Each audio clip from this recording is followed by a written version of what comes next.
Welcome back. This Monday, January 20th, President-elect Donald Trump will be sworn in. Official ceremony as President of the United States for the term 2025-2029. In this context, will be going live to Washington D.C. as our special envoy, Carlos Montero, is there with the details of everything that is being prepared ahead of the swearing-in ceremony.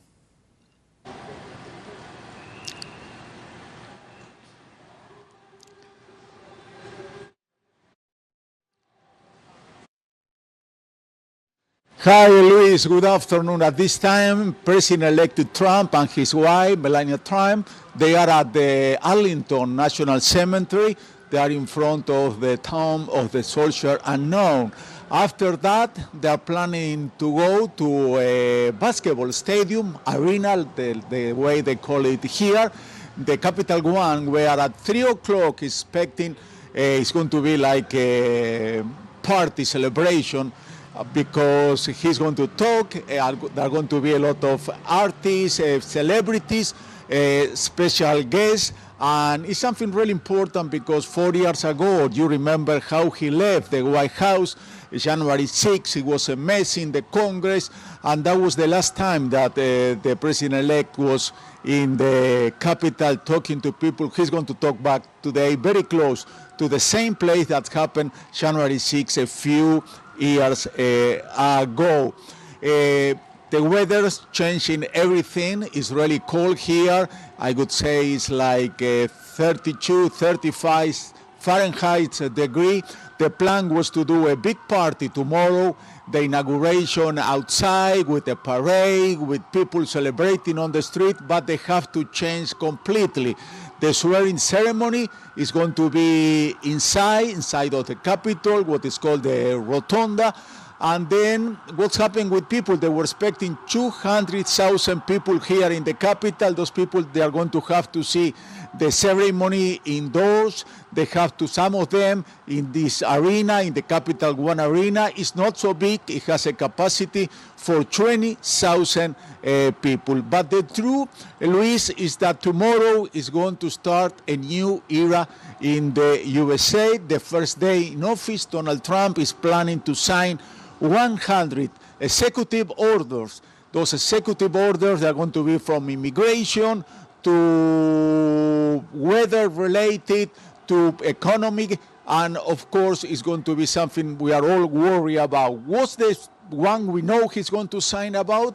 It's going to be about TikTok. American woke up today, this Sunday, and when they tried to get into that application, he said, you are not allowed. The application is blocked because it was an order of the Justice of the USA. Donald Trump said today that he's going to extend the possibility for TikTok to be open for a few months more until they decide what's going. What he would like to do is that TikTok goes to half part to American, half part to foreign funds. But that's the first executive one. No, I don't know if it's going to be the first, but it's going to be one of the executive order he's going to sign tomorrow. But I was talking about the new word that we have to see from tomorrow. Mental health is something very important. You know, the mass deportation he's expecting has a lot of people here in the USA very worried what's going to happen. To talk about this, Ms. Romo is here with us. She's an internationalist. Her specialty is mental health. Thank you for being with us. And I would like if you can share with us what's your advice to people who are watching us here in the state and they're very scared what's going to happen tomorrow and also outside of the state with the Donald Trump presidency. Well, definitely there is a lot of fear among the Hispanic community, particularly people who don't have documents. And we actually were starting to see the reaction. A lot of impulsivity. People are already like avoiding going to work, not sending their kids to school. So like express marriages, like they were not thinking about it, but probably to have that insurance of, you know, let's try to stay together and see if we can get papers. So some of the advice that I always tell people is that they need to know their rights. They need to know,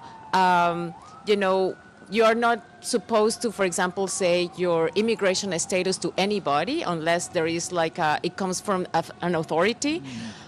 People need to know, to have their documents also like up to date.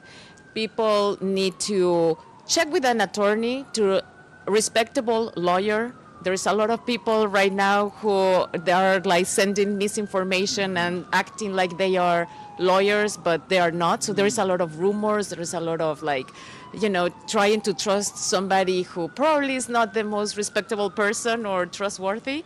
So checking with a real attorney, real lawyer to help if they have probably a possibility, an opportunity to change their status.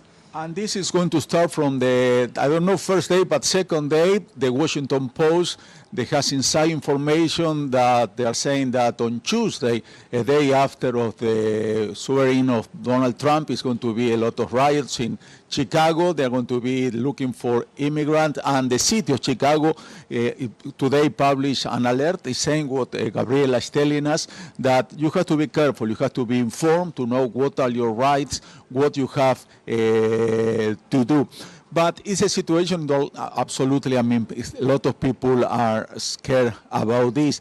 And we were talking this morning with another, the director of ONG, who protect immigrants. I said, please, the best advice he can give them is to don't talk, to don't give any information to the authorities, because there is nothing they can do. Exactly. So that's one, but also like people should.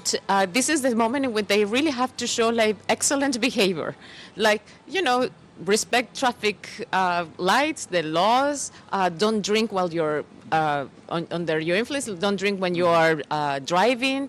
So those sort of things that don't stay in the radar of people. So try to be as low profile as possible, because if you pass a traffic light and it's then right now police can stop you, and if they see in their documents that you are not allowed to have a driving license or you are not allowed to be in this country, they will send you directly to a detention center, to the immigration authorities.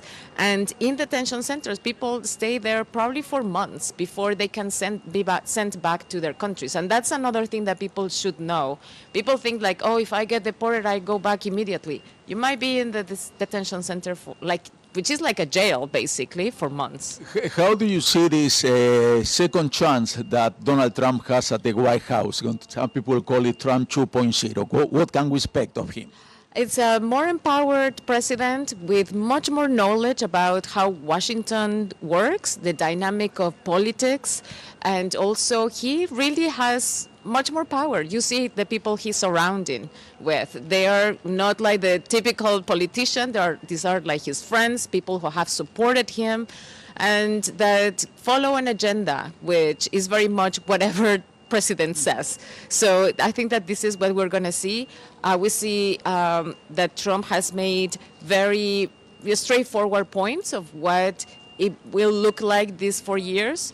And so I think that that's why the whole world right now is kind of like shaky, right? It's like we don't know what he's going to do and say. A lot of people wonders too when Joe Biden gave the final speech from the White House a few days ago. He used a term that people are confused, oligarchy. Be careful of the oligarchy. What does he mean? We know what's an oligarch, but when he talks about the power of the oligarchy.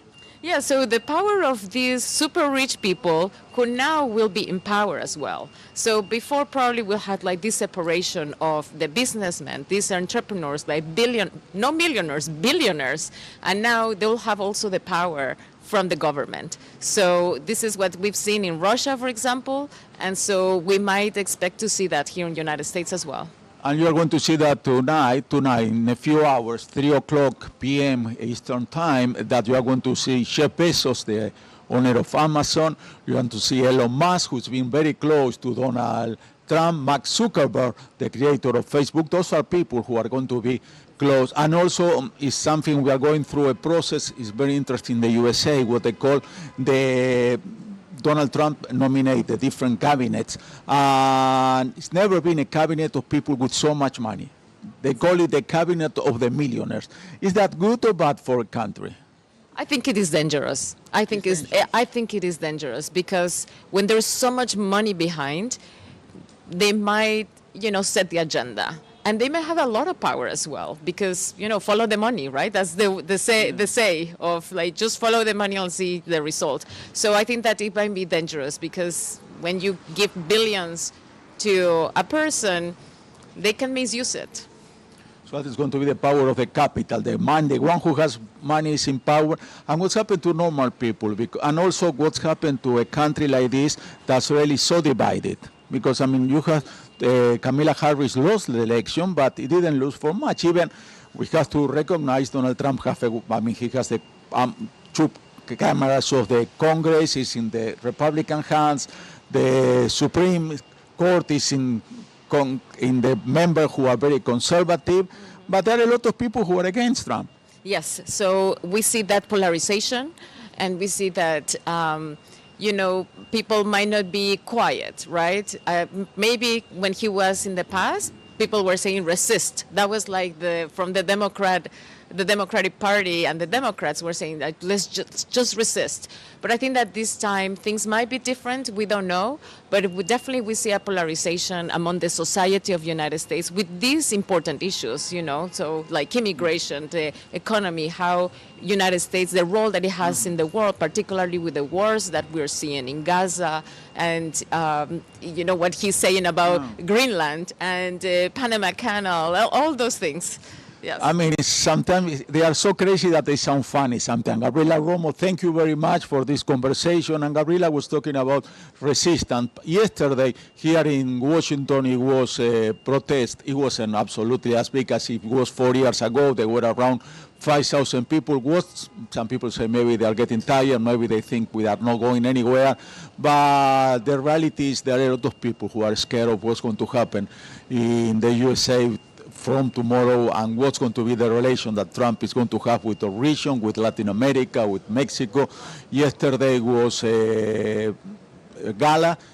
The Latin Hispanic committee were a lot of rich Spanish people, a lot of them from Miami, and the situation, what's going to happen with Latin America is going to be a lot of question around that, and it's really scary. But Luis, this is all for this moment. I remind you guys let me see exactly, in 1 hour, the Capital One Arena is going to be full of people. People have been waiting from early this morning, and I think Trump is going to be there around 4 o'clock, but before there are going to be a lot of speakers, celebrities, rich people, like we were talking with Ms. Romo, and we are going to have a lot of information to tell you in the next time we talk. Luis, I'm going back to you to the studio.